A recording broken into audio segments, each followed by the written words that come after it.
Splashworks is a resource management game created by OpEffect Studios. We aim to create an engaging game for kids that will promote water conservation in a fun and captivating way.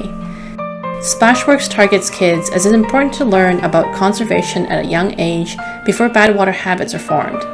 Users play as an alien called Art, who is in charge of managing a new water system on fun and exciting planets. The game tutorial shows the water treatment process from reservoir, treatment plant, test lab to storage tanks. Pop-up events warn the player about bad water habits that increase game difficulty. Players can effect change by running water campaigns to raise awareness or by purchasing treated water from other facilities, but buying water has diminishing returns over time. Players can easily access the game across different devices. Our site is designed responsively by using HTML, JavaScript, CSS, and media queries with a mobile-first approach. Under the hood, we coded the game with JavaScript by using a game development tool called Cocos Creator.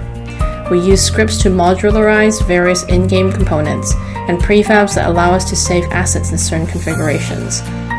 Nodes allow us to manipulate, resize, and position components easily so we can focus on coding the functionality of a mechanic and less on its representation on the screen. The game communicates with MySQL and tracks the number of stars that players gain across levels. To give players incentive to return, stars in daily logins unlock skins that can be used to customize the playable character. We used XML HTTP request, PHP, and MySQL to communicate between the game, front end, and back end to track the game elements.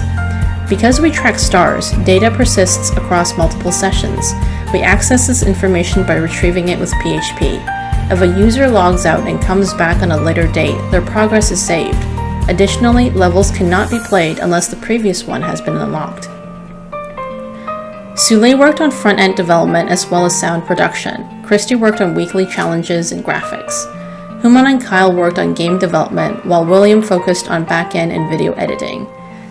Thank you so much for watching, and I hope you enjoy our game.